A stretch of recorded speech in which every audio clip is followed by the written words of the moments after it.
There is so much noise telling women how we should eat, how we should look, how we should age, how we should parent, work, exercise, manage our hormones, basically how we should live our entire lives. The Body Freedom Podcast is where we cut through that noise, ask better questions, and figure out what happens next for you. And if these conversations are helping you do that, please take 30 seconds and leave an honest rating or review. All right, let's get into it.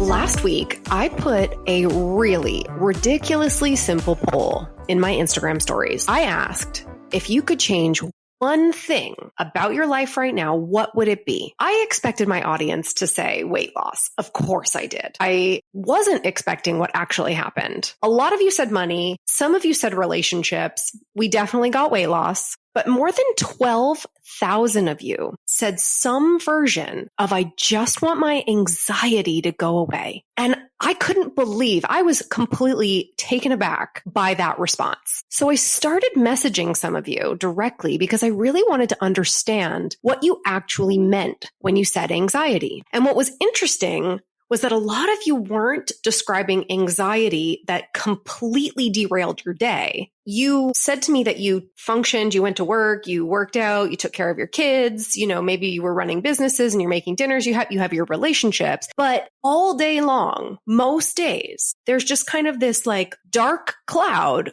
of anxiety, just like following you around all the day. You're kind of always waiting for the other shoe to drop. You're always sort of thinking and planning 3 or 4 steps ahead. You're always preparing for something that hasn't actually happened yet. Maybe Sunday afternoon rolls around and you're already thinking everything you need to do Monday morning. I get it. Maybe you get into bed and think, fuck, I really need to sleep tonight. And then you become anxious about whether or not you're going to sleep. And then you start counting backward from the time your alarm goes off. If I fall asleep right now, I'll get 7 hours of sleep. And obviously that's making it really freaking difficult to actually sleep. For me, maybe it's my kid coughs twice and then suddenly I'm like, oh my gosh, I have to rearrange my entire week because obviously everybody in my house is going to be sick by Friday. Maybe you check your bank account when nothing has actually changed since yesterday. Maybe there's nothing actually wrong, but it's clear that your brain is never completely checking out. And the thing is that this isn't just my Instagram audience. I had to do some digging and figure out what the real stats were.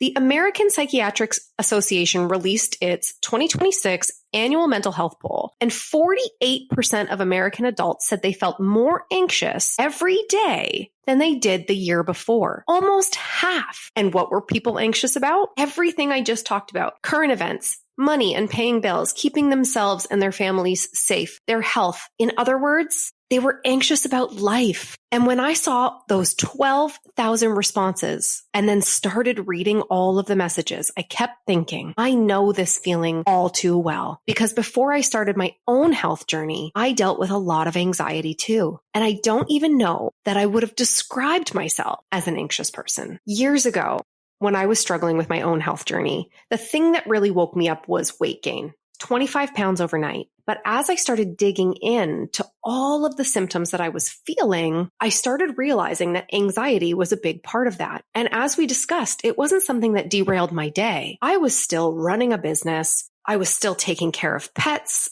I was in a relationship. I was healthy. I was a picture of health on the outside. But what I would have called anxiety were things like, am I going to sleep tonight? I really struggled with insomnia, waking up around 2 or 3 in the morning, never really feeling rested. I remember taking naps or like really feeling like I couldn't make it through my day without a nap. I remember almost forcing myself. So I'd like take melatonin. I subscribed to a meditation app, not even just to meditate, but like it just put me to sleep every night. And I hoped that it would take me through the whole night. The other thing that I found really interesting for me was I was always anxious about what I was going to wear. Like, stay with me here for a second because you'll understand in a second. I struggled with a lot of bloating and a lot of constipation. And if I didn't use the bathroom for a couple of days, I would start to feel like, oh my God, what am I going to wear so I don't look so bloated? And then if somebody invited me to a social event, a barbecue or a wedding, I would be thinking weeks in advance about what I was going to wear or about what food I could possibly eat at this event so that I didn't feel so bloated by the end of the night.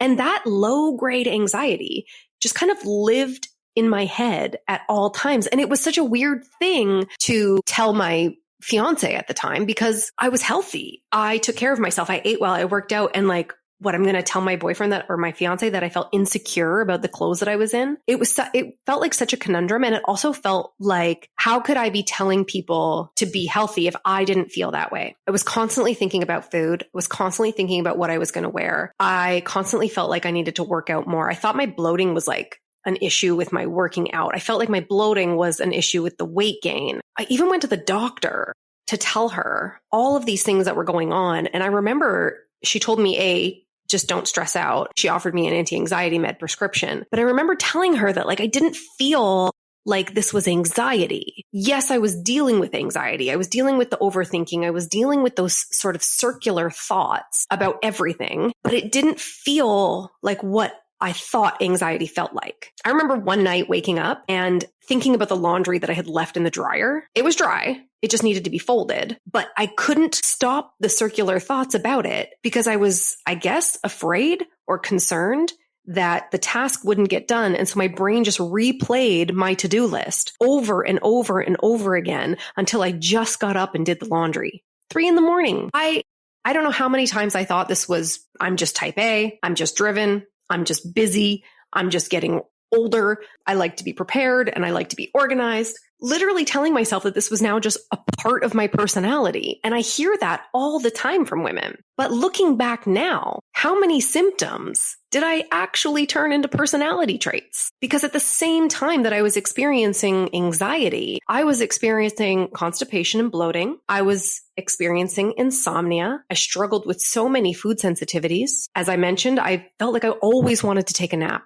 I didn't know this at the time, but my hormones at 33 years old were post-menopausal. My cortisol at the time was it was completely on the floor, like I had zero reserves left to give in any capacity. When I look back now at pictures, my inflammation was off the charts. I felt so puffy. My face, my stomach, my hands, everything just felt inflamed. And this also coincided with a massive breakup and the start of COVID.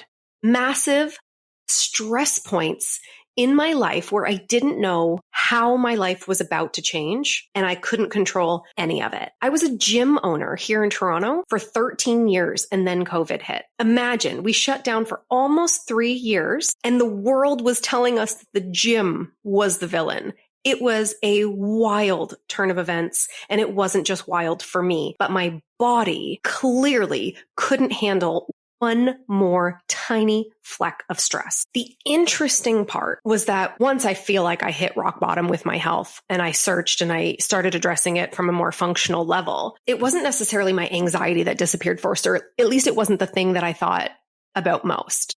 I thought about most the way that I physically looked, the way that I feel, the way that I felt. But when I look back now, I stopped worrying about everything. All of those circular thoughts, all of that overthinking, all of that worry about, oh my God, what if I look bloated in that crop top? Or what if my jeans feel tight after dinner? Or what if I wear a dress that feels too tight after I eat dinner at a wedding? All of those little things that used to spiral me just disappeared. All of a sudden, the capacity that I had in my brain to just like live my life was so much bigger. And I credit where I am today, 3 kids later, a beautiful marriage. I credit the success of my business, even this podcast, to having the bandwidth, to having the capacity, to having more creative experiences and execution, to letting go of all of that anxiety that lived rent-free in my head. And something that shocked me about this poll of 12,000 people telling me they wish their anxiety would go meant that they didn't know that what if the thoughts that were happening inside of our brains were also being influenced by what's happening inside of the body. So now what? Because I don't want to spend the next 30 minutes talking about how anxious everybody in this world is. We already knew that. I want to talk about what we can actually do about it. And I'm not going to tell you that you need to meditate for 45 minutes. And I'm not going to tell you that you need to go journal every single morning and have a gratitude session. If that works for you, amazing. I'm not going to tell you to go buy a $3,000 grounding mat, which is complete nonsense, and restructure your entire life. life, I want to talk about real things that you can start doing today that may help you turn the volume down on your anxiety and improve the underlying things that could be contributing to it long term. Today, we're going to talk about how your gut influences your anxiety, how your thyroid influences your anxiety, the food choices you make, the drink choices you make, your ability to sleep, and your movement, how it all influences anxiety living rent-free in your head, how to improve those systems so that they improve each other and overall metabolic health, and the basic physiological things we sometimes completely ignore while trying to think our way out of feeling anxious. But here's something I wish more women understood. Your brain lives inside your body. That sounds pretty obvious when you think about it, but we've created this imaginary line at your neck. I think we've gotten something really wrong about mental health. We've created this imaginary line that everything below your neck is physical health and everything above your neck is mental health. But your brain is an organ inside your fucking body. Of course the two communicate. And let me be very clear. I'm not saying anxiety is caused by your gut. I'm not saying therapy doesn't matter. I'm not saying medication is bad. I'm not telling anyone to stop taking anxiety medication. And I'm definitely not saying that every person with anxiety has dysbiosis or a thyroid problem. What I am saying is in my own clinical experience, if my brain is constantly receiving a danger signal, I'm interested in what signals the rest of my body are sending it. So if this were happening to me today, this is what I would do about it. Number one, I would look at the body your brain is living in. So let's start with your gut, because the gut-brain connection isn't some weird functional medicine theory. There is legitimate human research looking at the relationship between the microbiome and mental health. And it's not just anxiety, it's depression as well. One large meta-analysis looked at 44 studies, including more than 2,000 people with depressive disorders and almost 2,800 controls. Researchers found reproducible differences in certain gut bacteria between people with depressive disorders and people without them. Now, does that mean unhealthy microbiome causes depression? No, we can't really say that because association does not equal causation. But here's what it does tell us. The gut and the brain are not operating independently. And it gets even more interesting. Researchers aren't only looking at microbiome of people with anxiety and depression. We now have randomized controlled trials where researchers have actually tried manipulating the microbiome using things like probiotics and other microbiome targeted interventions. And meta-analysis of those trials have found improvements in some measures of depression and anxiety. I'm not saying take a probiotic and cure your anxiety. That would be harmful, but it's absolutely strong enough to say, stop pretending your digestive system has nothing to do with the way your brain feels. Think about this in real life. If you came to me and said, Michelle, I'm anxious all the time, and then 5 minutes later, you also told me I'm bloated every day, I'm constipated, maybe I have diarrhea. Oh, I just have IBS. I have lots of food sensitivities or reflux. I'm tired. My digestion is a disaster. I'm not going great. Those 6 things are completely unrelated problems. I'm looking at the whole picture. What's happening in your gut? What's happening with digestion? What's happening with inflammation and immune system signaling? What's happening with foods that you're eating? Are there persistent GI symptoms that actually deserve investigation? Because mental health symptoms are still happening inside this physical body. Okay, great. We have all the information. So now what the heck are you going to do with all this information?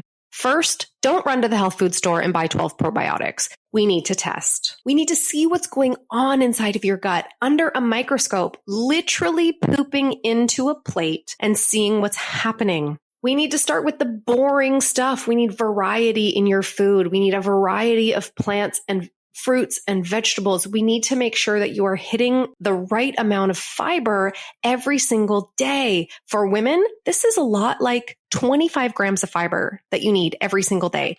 And not nearly enough of you are eating that. We don't necessarily want to eat all the fermented food because just like probiotics, it can cause a frenzy in your already overgrown bacteria. You need to eat enough food. You need adequate protein. It's so unsexy, I know, and you've heard it 1,000 times, but you need it, period. And pay attention. Are you anxious and bloated? Anxious and constipated? Anxious and having diarrhea? Are you anxious and reacting to a growing list of foods? Have you normalized digestive symptoms that you've had for 10 years or more? We have to stop treating your gut and your brain like they're two unrelated problems. That's when I think it's worth investigating what's actually happening instead of endlessly guessing. And while we're here talking about the body, the beautiful, incredible, intuitive body that we have, we cannot discount the thyroid, because thyroid dysfunction can produce symptoms that overlap with what someone may describe as anxiety. Both hyper and hypothyroidism can have things like weight gain, hair loss, cold hands and feet, sleep disturbances, feeling wired, feeling tired, struggle in bowel movements, changes in weight. Yes, the relationship between thyroid disease and diagnosed anxiety disorders is more complicated than you have anxiety, therefore your thyroid is broken. I am not saying that. What I'm saying is if you're anxious and your sleep has changed, you're hearing the pattern here? You're anxious and you're tired. You're anxious and your weight has changed. You're anxious and you're struggling with digestive symptoms. I'm interested in what's going on with your thyroid. I'm not going to tell you to meditate harder while completely ignoring everything else that your body is actually telling us. Here is the problem with thyroid diagnosis these days. I have a client right now who has been on synthetic T4 for 30 years. The same dose every year that her doctor tells her that she's having a full thyroid panel run with her blood work. And when she came to me struggling with sleep, insomnia, struggling with weight gain, struggling feeling cold, and massively struggling with anxiety, when we did a full thyroid panel, her T4 was off the charts high. But it wasn't even that one that mattered the most. Her T3, which is her active thyroid hormone, was on the floor. And the worst part about this was that her doctor on her next requisition didn't add T3 again. I had to push for it. I don't want this to happen to every single woman out there, but thyroid, just like your brain, just like your gut, lives inside of your body. And it is so important, especially for women in midlife when chronic stress comes up, hormonal chaos is happening. Your thyroid really learns to compensate and easily exhausts itself. So if anxiety has shown up alongside a cluster of physical symptoms, now what? You have the information, investigate deeper, push for it. If your doctor will not run it, there are practitioners who will absolutely run the entire thyroid panel. You need to see what's going on with it, not just from a superficial level. Get the data. Stop guessing. All right, moving on from the physical body, something that you can start doing today. Number 2, stop accidentally creating the physical feeling of anxiety. And this part might piss some people off. I'm not trying to villainize your own behavior, but I think sometimes we spend an enormous amount of time trying to figure out, why am I so anxious? While spending the entire day doing things that make our bodies feel more anxious. I am guilty of this as well. When I start to feel anxiety, what I actually want to do is enjoy a cup of coffee. But guess what? When I have that cup of coffee, that caffeine makes me more anxious. And it's really this catch-22 because coffee feels so good. It's warm and it's delicious and it feels like it should calm my body down like nothing else. Tea won't do it. Coffee does it. But then it just makes things worse. So picture this. You slept 6 hours. You wake up, you immediately grab your phone. You have a coffee with no breakfast. Your kids need 17 things done before you even walk out the door. You're late bringing them to school. You get another coffee. You finally sit down at your computer. You're already behind. You still haven't eaten.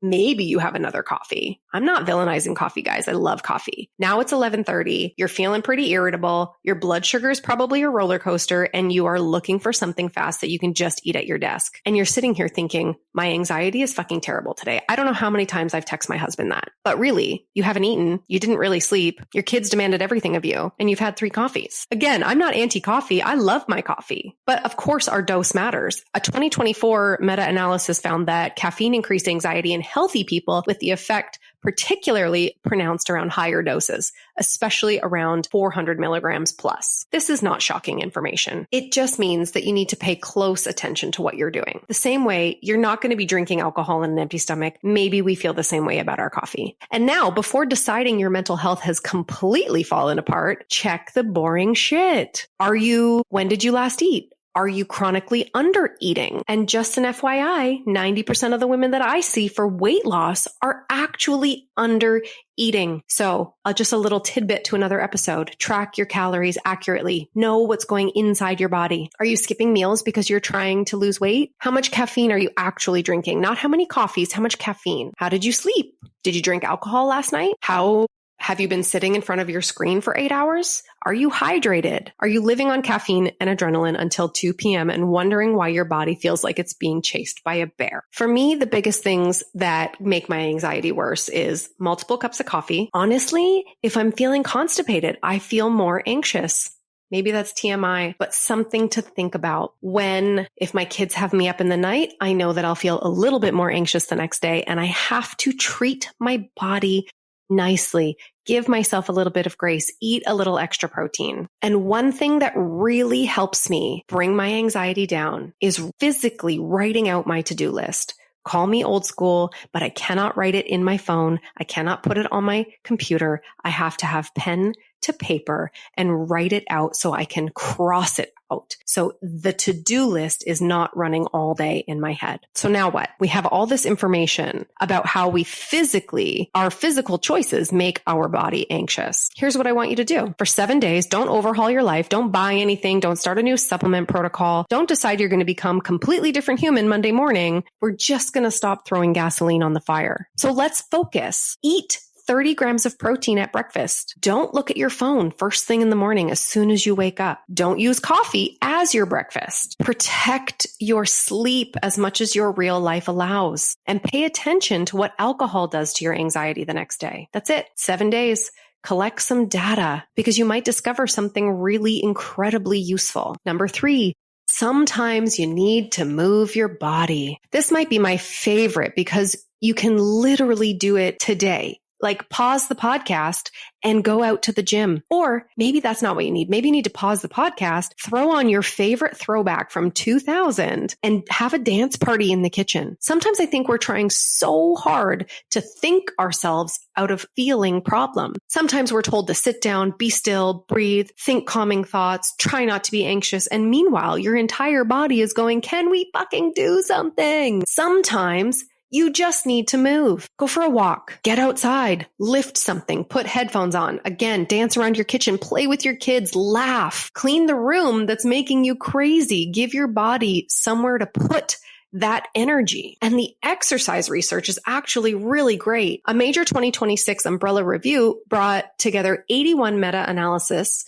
more than 1,000 individual studies, and almost 80,000 participants. Overall, exercise was associated with reductions in anxiety symptoms. And there's even research looking at a single bout of exercise showing a small immediate reduction in state anxiety, meaning you don't necessarily need to exercise for 12 weeks before anything changes. Moving today can potentially change how you feel today. My belief is that exercise, movement, not just exercise in the traditional sense, is the most underutilized antidepressant and anti-anxiety medication. When I feel anxious, my husband knows exactly what to do.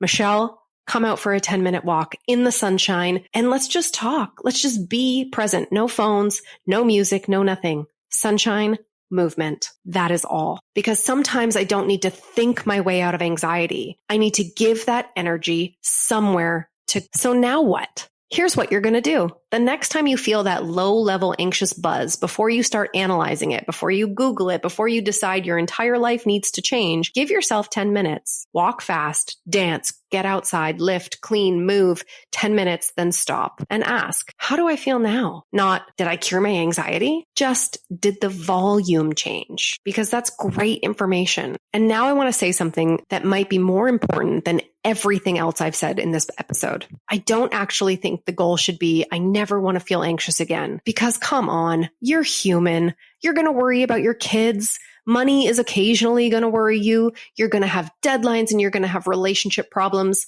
You're going to have nights where you don't sleep and you're going to get bad news. So what? And I don't mean that dismissively. I mean, so what? Why have we decided that every uncomfortable emotion means something has gone terribly wrong? Wellness culture has done something really weird here. We've somehow turned normal human discomfort into another fucking thing that we're supposed to optimize out of ourselves. Perfect cortisol, perfect HRV, perfect blood sugar, perfect sleep, perfect hormones, perfect morning routine. Come on. That's not health. That's an impossible standard. And then we become anxious about it. Because we're anxious. Now the anxiety itself is the emergency. Body freedom isn't becoming so perfectly healthy that you never experience an uncomfortable emotion again. It's trusting and knowing yourself well enough to recognize, does something actually need my attention? And if it does, do something about it. But if it doesn't, you don't have to turn one uncomfortable Tuesday into my entire fucking life is falling apart. Sometimes Tuesdays just suck. So let's get back to the 12,000 women who told me, I just want my anxiety to go away. I understand why, but maybe there's a slightly different goal. The next time you feel anxious, I want you to ask yourself, 1, is there actually something wrong? Is there a real problem here? If there is, what is within my control? Do that, not 17 things. Just the next thing. 2, what does my body need right now? Did I eat enough? Did I sleep enough? Did I have too many coffees? Have I moved? Have I been outside? Or have I been staring at a screen all day? Or am I having other physical symptoms that deserve investigation? Gut symptoms, thyroid symptoms, or maybe even something else? Great. Now you have information. And 3, this one might be the hardest, but what happens if I don't immediately fix this anxious feeling? Seriously, ask that. What happens? Maybe nothing. Maybe you're anxious today, but maybe today's fucking hard. Maybe you eat lunch and then maybe you go for a walk. Maybe you dance around your kitchen like you did when you were 15. And maybe you just allow an uncomfortable feeling to exist for a minute without giving it the keys to your entire life. So no, if you feel like your anxiety is severe and persistent and worsening and taking over your entire day to the point where you are not functioning anymore, then please talk to a qualified healthcare or mental health professional. But if you're one of those women who message me saying, I'm fine, I'm functioning, I'm doing life, I just always feel a little bit on edge, then don't automatically assume this is just who I am. Get curious. Look at the body, look at the gut, look at your thyroid, eat, sleep, move your body. Look at what you can actually control and then ask, okay, now what? And trust yourself enough to let an uncomfortable feeling be uncomfortable without turning it into an emergency. And then just go live your life. Be free and be happy. I'll see you in the next episode. Before you go, was this episode worth sending to a friend? Drop yes or no in the comment section. And if it's a yes, you know what to do. Hit share and send it off to her. And if it's a no, well, shit. I'll try harder next week.